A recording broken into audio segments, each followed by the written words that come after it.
Assalamualaikum warahmatullahi wabarakatuh. Selamat siang, salam sejahtera untuk kita semua.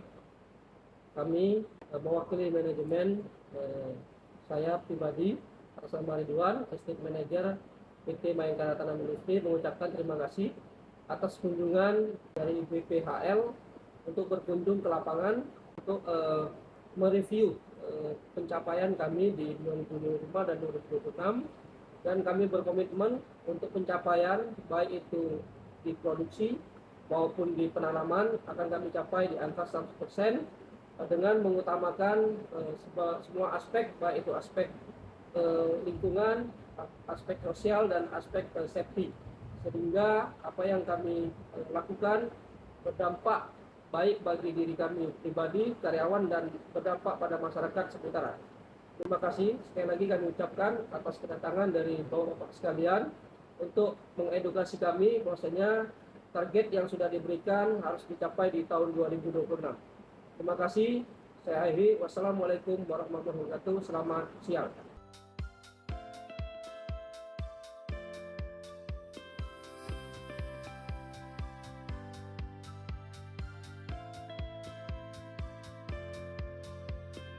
Mat, Hey. perkenalkan nama saya Arham Fadli dari Departemen Produksi.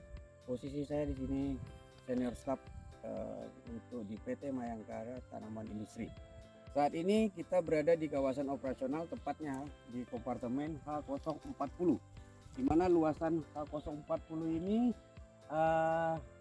dengan luasan 20,1 hektar dengan potensi 77,3 meter kubik per hektar. Dan untuk potensi secara keseluruhan hasil PAI itu adalah 1.557 meter kubik. Saat ini kegiatan operasional yang harvesting di peta H040 tertuang dalam peta MPH kita.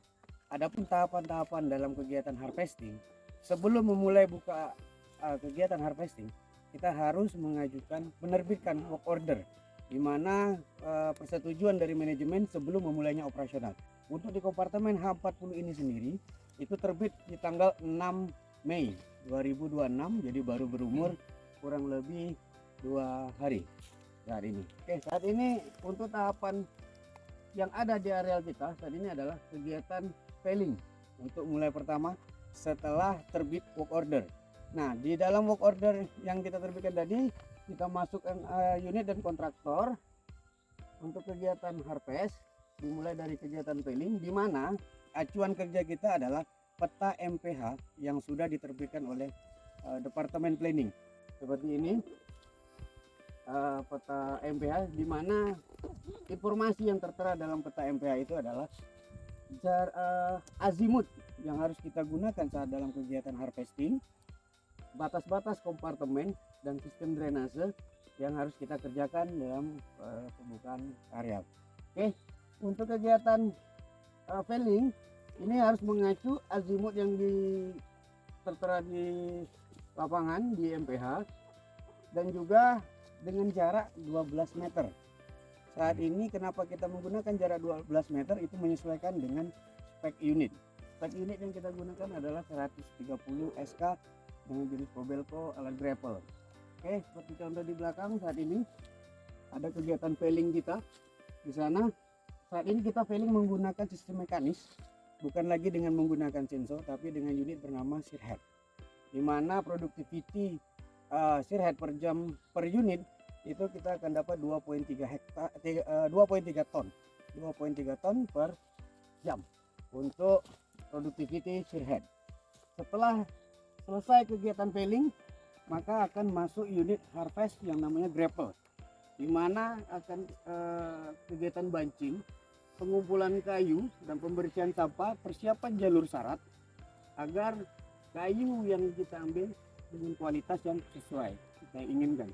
Seperti yang ada di belakang ini adalah jalur banching sesuai dengan jalur pancang yang ditentukan dengan azimut, dan kayunya disusun ke satu sisi agar memudahkan dalam pengangkutan. Setelah kegiatan banching ini selesai, maka akan masuk langsung ke tahapan extraction. Extraction di ini di mana ekskavator akan menarik keluar kayu dari dalam lahan menuju ke TPN. TPN ini adalah kawasan areal di pinggir kanal tempat penyusunan kayu. Kayu yang akan kita potong, yang akan kita keluarkan. Dan alat yang kita gunakan dalam kegiatan extraction adalah sampan darat. Setelah kegiatan extraction ini selesai, maka akan masuk tim senso untuk melakukan kegiatan bucking, untuk pemotongan. Dan saat ini kita ada perubahan sedikit dari dalam SOP. Yang dulunya kita memotong kayu itu kegiatan bucking di dalam lahan, untuk memaksimalkan dan lebih efektif, saat ini kita potong kayu semuanya posisi berada di TPN. Dengan catatan satu, tidak ada kayu tertinggal di dalam lahan. Yang kedua, kayu semua terangkut. Ini yang perubahan SOP yang sudah kita terapkan saat ini, dan itu berjalan cukup signifikan untuk tingkatan produksi kayu kita. Saat ini setelah kayu ekstrak sudah dikeluarkan, kayu sudah diekstrak, akan dilakukan bucking dan akan disusun stacking dan masuk tim pengukuran untuk dilakukan pengajuan LHP. Setelah dilakukan pengajuan LHP, kita akan kirim ke dalam SIPU, keluar terbit nomor LHP, baru kita akan lakukan pengangkutan kayu dengan menggunakan barging. Oke, itu untuk di kayu. Untuk tahapan selanjutan persiapan areal, setelah selesai semua kayu ditarik, maka akan kita lakukan yang namanya spreading, yaitu pembersihan semua areal jaluran dan gawangan bebas dari sampah. Di mana ketentuan yang ada untuk pembersihan areal ini adalah jalur harus sesuai dengan azimut yang sudah ditentukan. Lebar gawangan tidak boleh lebih dari tidak boleh kurang dari minimal 9. Jarak 12 meter dengan spek alat 130 itu akan mendapatkan gawangan bersih 9 sampai ke 10 meter. Dan lebar jaluran tidak boleh lebih dari 3 meter. Tidak boleh ada tunggul, tidak boleh terdapat cekungan, tidak boleh ada sampah yang tebal di dalam gawang. Nah, standar-standar ini yang menjadi penekanan kita di dalam pengawasan supervisi anggota agar dapat menghasilkan areal yang siap tanam dengan kualitas yang baik. Setelah selesai semua tahapan sampai dengan harvesting, maka kita akan melakukan asesmen. Kita akan mengajukan asesmen areal ke Departemen Planning, dan Departemen Planning akan melakukan asesmen. Jika itu dinyatakan lulus, maka areal ini sedikit aman. Kemudian setelah asesmen NAKIA, drainase itu akan berkelanjutan juga. Kita akan selesaikan drainase sesuai dengan acuan yang sudah ditentukan dari dalam peta MPH, peta mikro, dengan jarak kalau saat ini kita per 75 meter dengan kondisi arah connect drainase itu ke kanal. Nah, setelah selesai pengerjaan drainase dengan standar infill drain 1x1x1 untuk cross 2x2x2 dan mid 2x2x2. Setelah selesai pengerjaan dan kita melakukan cross check supervisi anggota di lapangan, dirasakan sudah cukup aman, kita ajukan request untuk asesmen. Dan jika sudah di asesmen oleh departemen yang ini WM dan dilakukan pengecekan TMAT. TMAT adalah tinggi muka air tanah sekaligus dengan drainasenya. Jika itu sudah lulus, maka kita bisa mengajukan untuk HOA. Sudah lengkap untuk HTA, RWA, dan juga drainase, baru dinyatakan areal ini lulus. Dan berkas HOA akan terbit, dan ini akan kita serahkan lahan ini ke Departemen Plantation. Mungkin itu yang bisa kita sampaikan untuk di tahapan produksi, untuk di tahapan persiapan lahan harvesting. Sekian dari saya, terima kasih. Hey.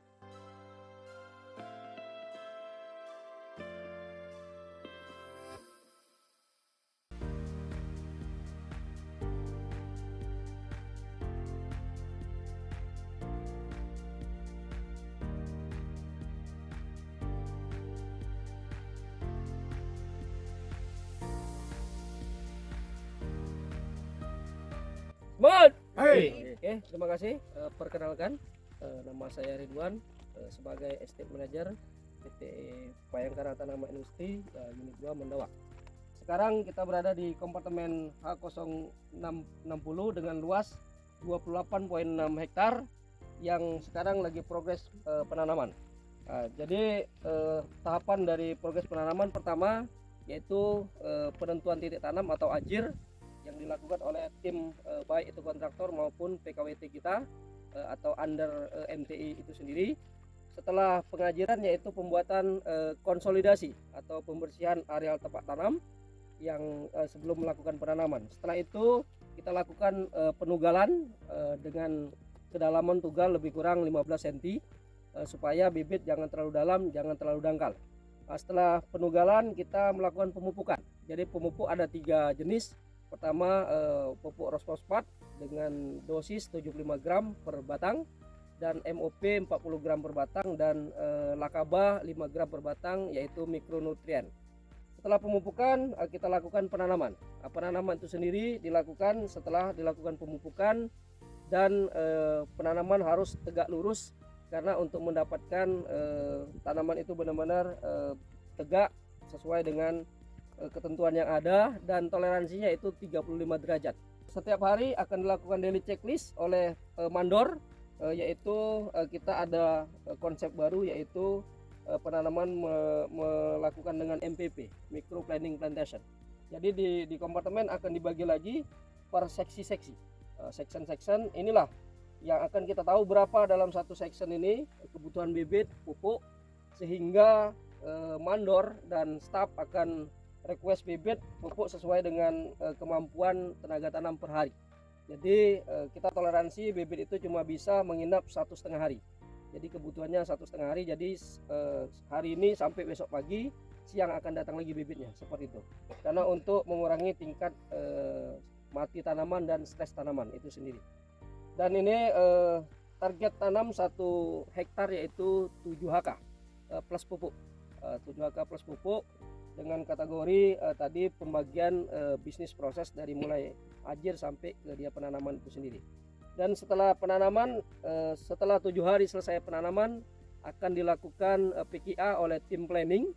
Yang dicek adalah tingkat hidupnya, standarnya itu 98%, dan itu layak untuk dibayar kalau kontraktor, dan di PKWT itu layak untuk kita naikkan tahapan berikutnya, seperti itu. Jadi ini bisnis proses di planting yang akan kita lakukan. Dan setelah planting ada maintenance.